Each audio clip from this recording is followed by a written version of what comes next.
안녕하세요. 정보가 세상을 바꾼다 인포뱅크입니다. 이번에 전해드릴 내용은 미스테리한 중국 군용기 추락, 커지는 대러 무기 지원 가능성에 대해서 한번 알아보도록 하겠습니다. 여러분의 구독, 좋아요 한 번씩 눌러주시고 이야기 시작을 해보도록 하겠습니다.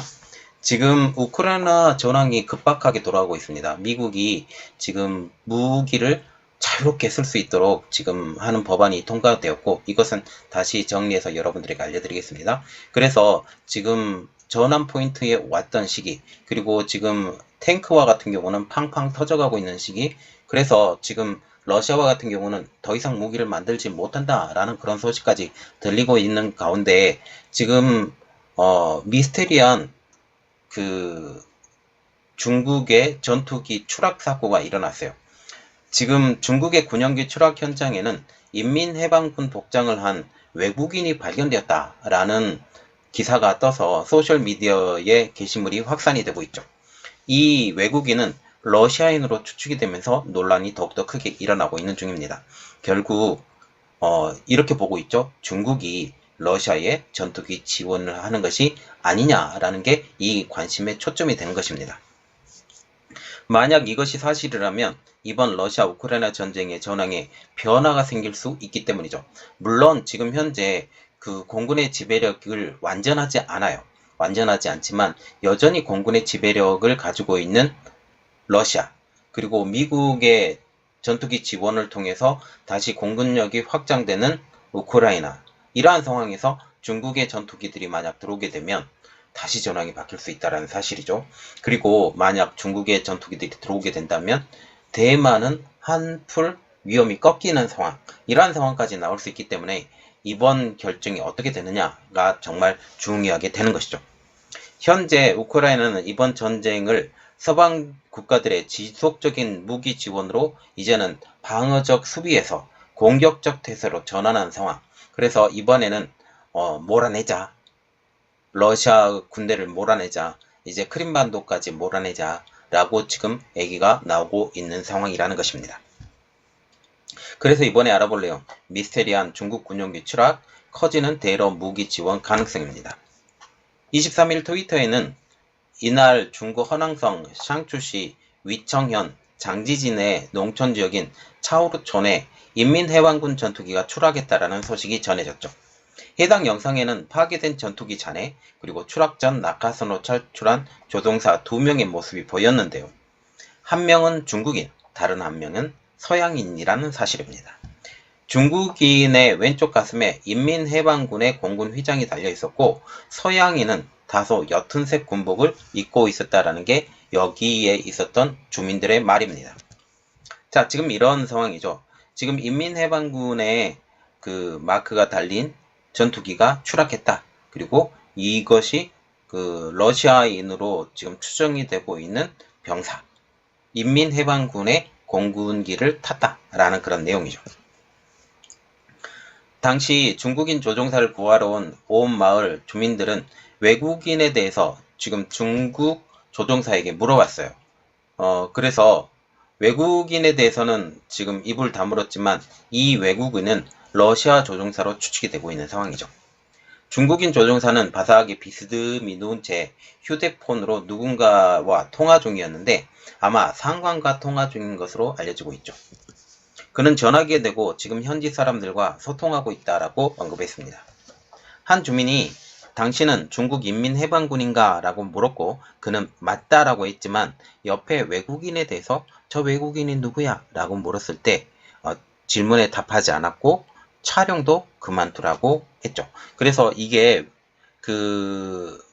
소셜미디어에 나온 상황입니다. 인민해방군 전투기 추락 현장에서 러시아 조종사로 보이는 인물이 등장하자 소셜미디어에서는 각종 추측이 무성했죠. 중국은 자국 전투기를 우크라이나와 전쟁 중인 러시아에 지원하기 위해서 테스트 비행을 한 것이 아니냐라는 의혹도 제기된 것도 이 러시아 병사 때문입니다. 영상에서는 중국 전투기가 추락 전 저공 비행하는 모습도 담기고 있는데요. 러시아 수호기 시리즈의 특징적인 형태가 뚜렷했다라는 게 여기 본 사람들의 의견들입니다. 그러나 정확한 기종은 확인할 수가 없었죠. 수호이 27이나 아니면 수호이 30 아니면 중국이 만든 복제품인 젠 11 아니면 젠 16 그 어떤 것일 것이에요.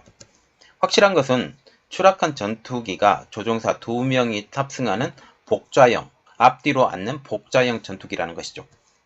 중국 정부와 인민해방군은 이번 사건과 관련해 아무런 반응도 보이지 않는 상황입니다.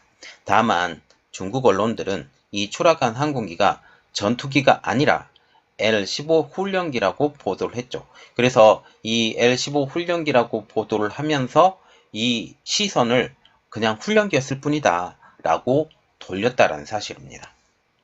디웨이 등 중국 언론들은 25일 인민해방군의 고급 훈련기인 L-15가 추락했으며 러시아인으로 추정되는 1명을 포함해 조종사 2명이 낙하산으로 탈출했다라고 이 러시아인에 대해서는 언급을 했지만 이 전투기 자체가 아니라 훈련기라고 언급했던 것, 이 두 가지 내용을 기억해 주시면 감사하겠습니다. 특별히 이번 추락 사고가 눈길이 끄는 이유는 러시아가 우크라이나와 전쟁이 진행 중이라는 점이죠. 현재 러시아는 전투기 전력 보충이 반드시 필요한 상황, 이를 해결해 줄 나라로 지금 중국이 유일한 대안으로 떠오르는 상황입니다.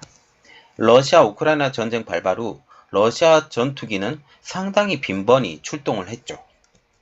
러시아 국방부는 러시아 공군이 하루 출격 횟수가 한 150회에서 300회로 추산하고 있습니다.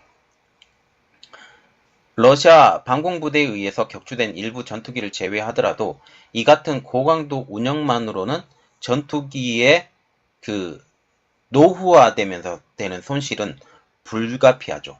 왜냐하면 한번 사용하게 되면 기계라는 것은 한번 사용하면 사용할수록 이 감가상각이 계속이 돼요.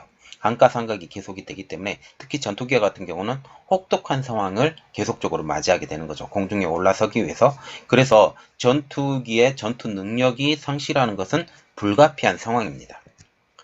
또한 지금 전쟁 기간이 길어지면 길어질수록 임무를 제대로 수행할 수 있는 전투기의 숫자도 가면 갈수록 줄어드는 것이죠. 러시아 현역 4대대 주력 전투기는 수호이 35가 96대, 수호이 32 113대, 그리고 수호이 34가 118대, 수호이 27이 356대가 있습니다. 만약 러시아가 중국에 전투기를 요구를 한다면 4세대 전투기를 요청할 가능성이 높죠. 수호이 30도는 이와 비슷한 동형기일 것이고 공중전 능력과 또한 비교적 강력한 대지 능력을 갖춘, 그래서 공중전도 가능하고 지상에 폭격도 가능한 다목적 전투기일 가능성이 높습니다. 이제 서방 국가들이 지원하는 상황에서 공중전 능력을 갖춘 전투기는 필수적이죠. 공중전 능력이 없으면 공중에서 다 때려 맞아야 돼요. 그러니까 공중전 능력은 아예 필수 요건, 그리고 지상도 때려야 된다. 이 두 가지는 필수 선제 조건이라는 것입니다.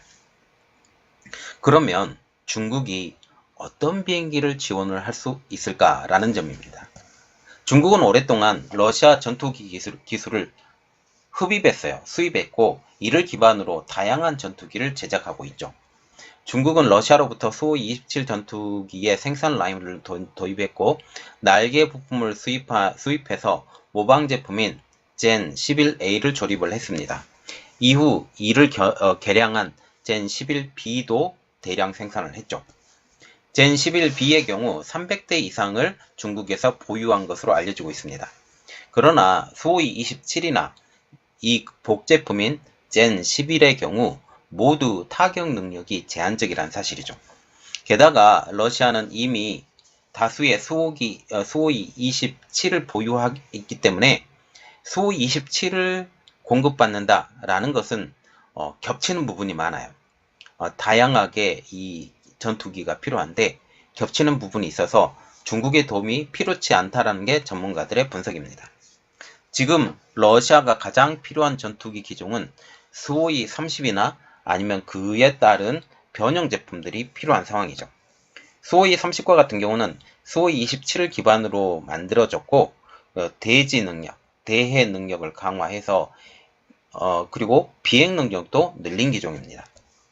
중국은 이 수호이 30을 도입을 해서 복제품 젠 16을 만들었죠. 수호이 30과 같은 경우는 수출도 많이 했어요. 이 수호이 30기의 최대 수입국은 인도, 총 272대. 그 다음은 중국이 100대, 그리고 알제리, 베트남, 베네수엘라, 말레이시아 등 이 10개국도 각기 수기, 10대도 안 되는 이 전투기를 구입하든지 아니면 수십 기의 수호이 30을 구매해 줬습니다. 러시아에서. 수호이 30의 전투기와 같은 경우는 총 630여 대를 생산을 했지만 지금 현재 러시아군이 보유한 것은 겨우 100대 정도 뿐이죠. 지금 러시아와 같은 경우는 공군의 그 전투기가 노후화돼 가고 있어요. 다량의 지금 공군 작업을 했기 때문에 노후화가 되기 때문에 실전에서 손실을 제때 보충해 주지 않으면 러시아 공군의 전력이 약화될 것은 자명합니다. 그리고 러시아 항공기 생산 공장이 신속하게 가동된다고 할지라도 이것을 빠르게 전장에 투입하기도 어려워요. 만드는 시점이 필요하고 만드는 시간도 필요하기 때문에 이렇죠. 또한 반도체 공급이 어려워진 현 상황에서 이 전투기를 만드는 시점도 딜레이 되기 때문에 더욱더 빠르게 전장에 투입하기는 현재 어려운 상황. 여기에 많은 자금의 소모도 문제가 됩니다. 현재 루블의 가치가 떨어져 있기 때문에 지금 현재 그 전투기를 하나 만드는 것, 이것은 러시아에게 굉장한 부담이 될 수 있다는 사실이죠. 또한 여기에 서방 국가들의 고강도 경제 제재 때문이기도 이러한 이야기가 나오고 있습니다. 러시아가 수호이 30을 많이 구매한 인도에게 우리에게 이것을 달라라고 얘기를 할 수 있는 방법이 있지만 인도와 같은 경우는 미국과 영국 그리고 일본을 하나로 하고 있는 쿼드 그리고 쿼드에 들어가 있기 때문에 이 관계를 고려한다면 러시아에 이 수호이 30기를 제공하는 것은 그렇게 녹록지 않은 상황이죠. 현재 인도의 경우 러시아에서 에너지 자원 수입을 늘리고 있는 터라 지금 영국과 미국에게 미운 털이 잔뜩 박혔어요. 그래서 수호이 30을 제공은 정말 희박할 것이다 라는 분위기죠. 다른 국가들 말하자면 그 외의 국가들, 중국을 제외한 외의 국가들에게 그 수호이 30기를 받는다고 할지라도 이 숫자가 매우 적기 때문에 큰 영향이 없어요. 그래서 러시아가 지금 요청할 수 있는 나라는 유일하게 중국밖에 없다는 사실이죠. 중국이 수입한 수호이 30과 같은 경우는 100대. 그러나 이 구입한 연한이 10년이 넘기 때문에 상당히 감가상각이 일어나서 상당한 손실이 입을 것으로 추정이 되고 있죠. 그러면 남은 방법은 수호이 30의 중국 복제품인 젠 16입니다. 젠 16은 수호이 30의 복제품이긴 하지만 분명히 차이가 있어요. 왜냐하면 수호이 16과 같은 경우는 중국에서 만들어진 제품이죠. 중국에 특화가 돼 있어요. 그리고 모든 그 지시등이나 방향등이나 이러한 것들이 자기들 입맛에 맞추고 거기에 적혀진 언어도 거의 중국어로 적어졌을 가능성이 높죠. 그래서 분명히 차이가 있다는 사실입니다. 따라서 이번 추락 현장에서 발견된 그 러시아 조종사가 젠 16을 테스트한 것이 아니냐라는 추정이 나온 이유도 이것 때문입니다. 익숙해져야 되니까 이것을 먼저 배우고 이것을 러시아 군인들에게 특히 공군들에게 알려주겠다라고 생각을 한 것이죠. 젠 16과 같은 경우는 중국 공군의 핵심 전투기입니다. 전자 전용 기종인 젠 16D도 개발이 됐어요. 일본 2021년 방위 백서에 의하면 중국 공군 전투기 가운데 가장 많이 늘어난 기종은 젠 16으로 2020년대 60대에서 지난해에는 150대까지 급증을 했습니다. 그리고 중국도 지금 굉장히 골치가 아픈 게 뭐냐면 이 전쟁이 끝난 다음에 중국과 같은 경우는 대만을 쳐들어가려고 했어요. 대만을 쳐들어갈 가려고 했고, 또한 공중전도 지배를 해야 되기 때문에 젠 16을 빌려주기가 아니면 그냥 주기가 굉장히 어려운 상황이라는 거죠. 또한 현재 우크라이나에서 공중전을 지배하지 못한 러시아가 가장 흥미를 보일만 합니다. 그러면 중국의 다른 기종들도 있는데 이 다른 기종 중에 러시아가 픽할 만한 모델이 어떤 것이 있는지 한번 알아보도록 하겠습니다. 중국은 24대의 수호이 35를 도입을 했지만 복제하지는 않았습니다. 중국이 보유한 24대는 2004년 이후 제조된 양산형인 그 수호이 35S이지만 러시아 입장에서는 지원을 요청하기에는 중국의 보유 물량이 적어서 부담스럽다는 분위기죠. 수호이 34의 경우 대진 능력에 특화된 기종으로 중국은 도입하지도 복제하지도 않은 상황. 그래서 그 대공도 할 수 있고 대지도 할 수 있는 그런 분위기가 있다라는 거죠. 중국은 전략 폭격기인 H6를 보유하고 있는데 이는 구소련의 Tu-16을 라이센스해서 만든 기종입니다. 러시아에서는 1980년대 Tu-16을 이미 퇴역한 상황, 이 후계기인 Tu-22, Tu-160 폭격기도 도입을 했지만 중국은 이 기종의 기술을 확보하지 못한 상황이에요. 그래서 중국에서 도움을 받을 수 있을 것, 그것은 굉장히 한정적으로 된다라는 사실이죠. 그리고 또한 러시아 군인이 퇴역한 지 이미 40년이 지난 H6를 다루지는 못할 것으로 보이고 있죠. 그동안 이것을 다루어 본 사람이 없기 때문이라는 분석도 나오고 있습니다. 수호이 22, 25와 24의 경우 중국이 보유하지 않아서 제공할 수 없고 중국이 직접 개발한 젠 10의 수량은 500대에 달할 정도로 이 수량은 많지만 주로 방공에 특화가 되고 대지 타격 능력이 부족해서 비행거리도 짧다라는 게 단점이에요. 그래서 공중에 한번 팍팍팍 하고 바로 돌아와 버린다는 사실이죠.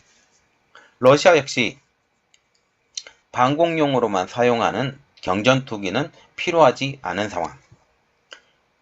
그리고 다른 정찰기, 조기경보기, 전자기기는 러시아 군인이 다루기가 힘들기 때문에 중국도 선뜻 제공하지 못할 것으로 보이고 있습니다. 결국은 러시아에서는 젠 16을 원한다는 사실이죠.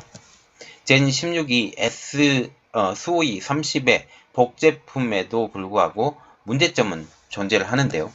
그것은 바로 젠 16의 통신 시스템, 피아 식별 시스템이 중국군의 기존 시스템과의 융합 여부라는 사실이죠.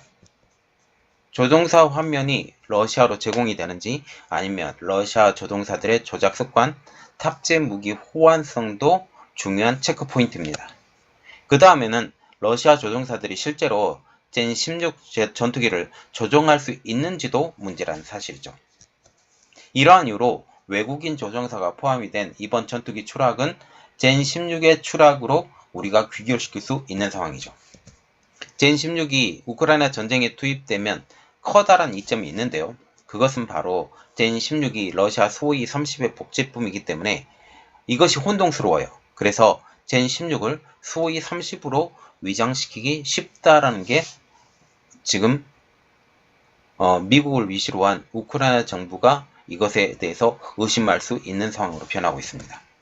추후 우크라이나 전쟁에서 수호이 30이 격추됐을 경우 이번 사건의 절말을 밝힐 단서가 나올 수 있을 것으로 보이고 있죠. 자, 그래서 지금 보시면 며칠 전에 중국 인민해방군 소속의 비행기가 추락을 했어요. 이것에 대해서 좀 자세히 알아보고 결국은 젠 16을 구할 것이다 라는 것과 이것을 어떤 상황으로 변해가는지 한번 자세히 알아보도록 하겠습니다. 이번 내용은 여기까지 하겠고요. 저희 내용이 여러분들에게 도움이 되셨다라고 생각을 하시면 구독, 좋아요, 알람 설정까지 부탁드리겠습니다. 감사합니다.